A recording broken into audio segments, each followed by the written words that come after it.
If you zoom into Morocco, you'll see a tiny wedge of land that stands out from its surroundings. This little bit of land is surrounded by one of the most fortified borders on the planet.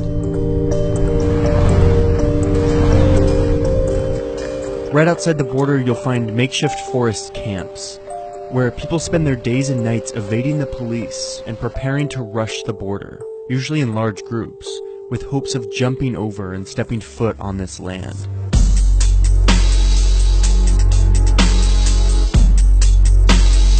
Il y a des autres qui sont blessés, qui sont entorsés, il y a d'autres plein qui perdent la vie encore, pas facile. Je peux avoir peur, mais quand l'occasion se présente, la peur, je ne calcule pas. This peculiar scene plays out because this piece of land, while in the continent of Africa, is actually a piece of Europe.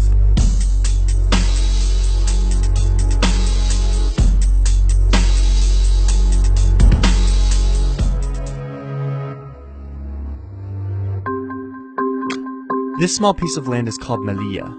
It's one of two Spanish enclaves in Morocco, marking the only borders that Europe shares with the continent of Africa.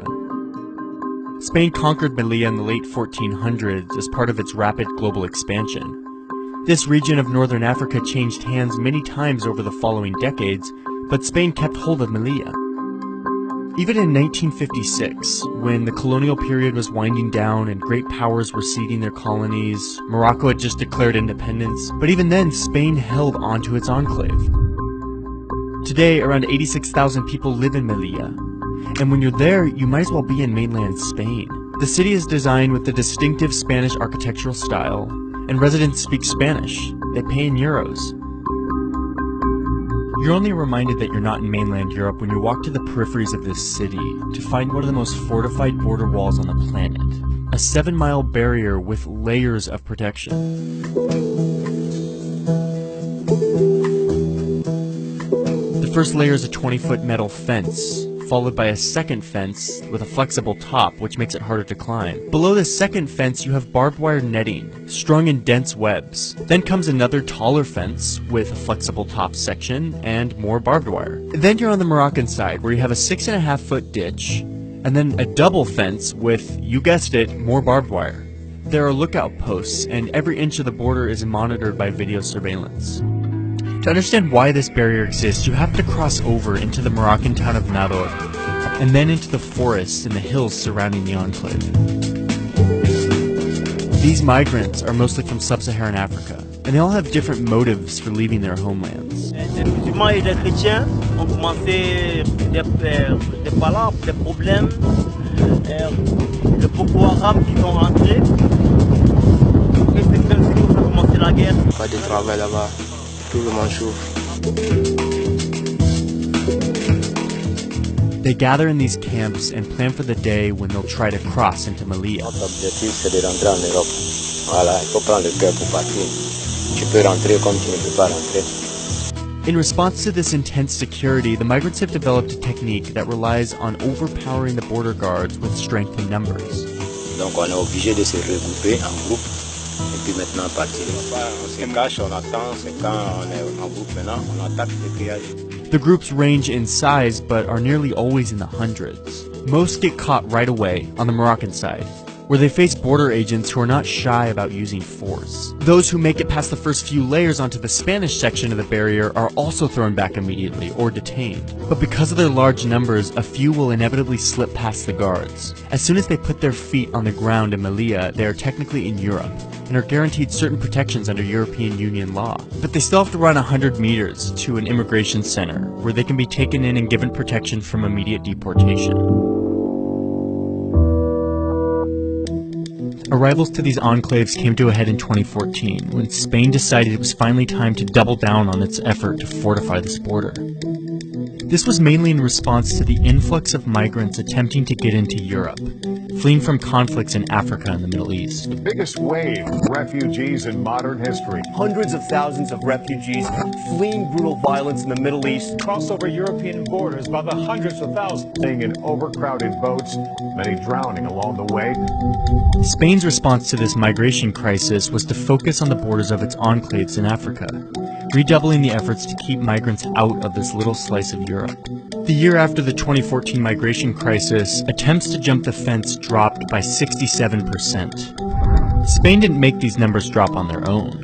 One of the things you'll notice when you look at this wall is that Moroccan military and police are also guarding this border. The year of the migration crisis, Morocco built these 2 extra layers of barbed wire fencing. But authorities say dense new anti-climb mesh stopped the latest to make the attempt in their tracks.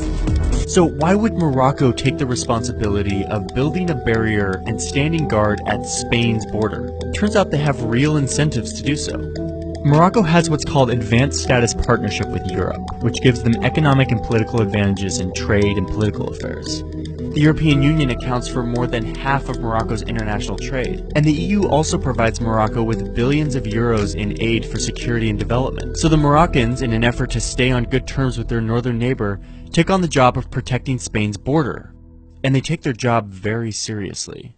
Ça, c'est la police marocaine, des gardiens de barrières marocaines. Si j'ai failli mourir puisque ça c'est un bâton, un bois avec du clou à l'intérieur.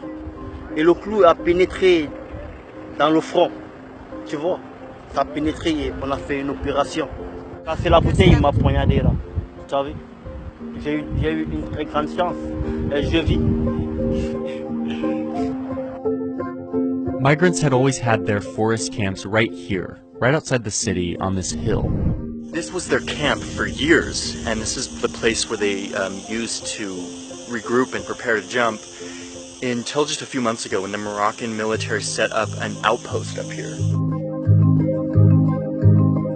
Now the migrants can't return and they have gone to find another refuge, which is on a hill 12 kilometers from here. Moroccan authorities have started routinely raiding the camps. Parce que quand la police vient comme ça, là, ils détruisent tout. Dans le mois même, ils peuvent venir peut-être 10 fois comme ça. But they don't deport them from Morocco. They have other, less resource-intensive ways of keeping these migrants from coordinating a large enough group for a jump. The police were here for 3 hours this morning. They basically came in and stole a bunch of stuff. They kind of disrupted these tents and messed with these people's houses.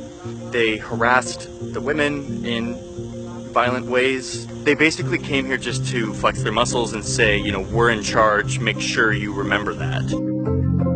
About once a month, the Moroccan authorities round up the migrants and send them to other parts of Morocco that are far away from Melilla, preventing them from gathering in a sufficient group to blitz the fence. On met dans le bus maintenant. On part nous déposer à Casa, derrière Casa. Ça dépend, les villes différentes. Après nous aussi, on se retrouve. The Moroccan authorities are not concerned with keeping these migrants out of Morocco. They're trying to keep them from getting to Europe. They do, in many respects, a lot of Spain's and Europe's dirty work with respect to blocking people whose interest is to cross. Another thing you'll notice is that everyone in these camps is from sub-Saharan Africa, basically countries below this line. All migrants face extreme difficulties in their journey to Europe. But migrants from places like Syria have a much easier time just walking up to the border and asking for asylum the proper way. It's not an exaggeration to say that hardly any sub-Saharan African is able to do that. They do have to resort to very dangerous methods like scaling the fences or hiding in vehicles or taking to the sea. J'essaie de passer par la frontière à pied 4 fois. Ils m'ont refoulé plusieurs fois. Spain did build a new office to handle the influx of migrants, but not migrants from sub-Saharan Africa. Al ver que llegaban cada vez más sirios, en marzo del 15 se nos dotó con aquel edificio de allá, que es la oficina de protección internacional. Subsaharianos los menos. De peticiones de asilo algunos hay, pero... Mais les Syriens, je ne sais pas, les Syriens, ils traversent facilement parce qu'ils ont la même couleur avec les... Ce sont les Arabes et tout, ils ont presque les mêmes couleurs. Ils sont différents de nous les Blancs. You might say, well, that's reasonable, right? Everybody knows there's a war in Syria. So, of course, it makes sense to presume that Syrians are fleeing the war and they are refugees, they need protection. But the flip side of that, the presumption that people from countries where there isn't like a live war that you are reading about in the newspapers, the presumption that people from those countries are not in need of international protection is a very dangerous presumption. The world is experiencing a record number of refugees and displaced people. While some countries have opened their doors to let these people in, many are responding by building walls. But this won't stop them from coming. No matter how dangerous the journey, the people in these camps will keep trying. Mais si ça ne va pas, je me retourne à là-bas, je peux me reposer, après je reviens.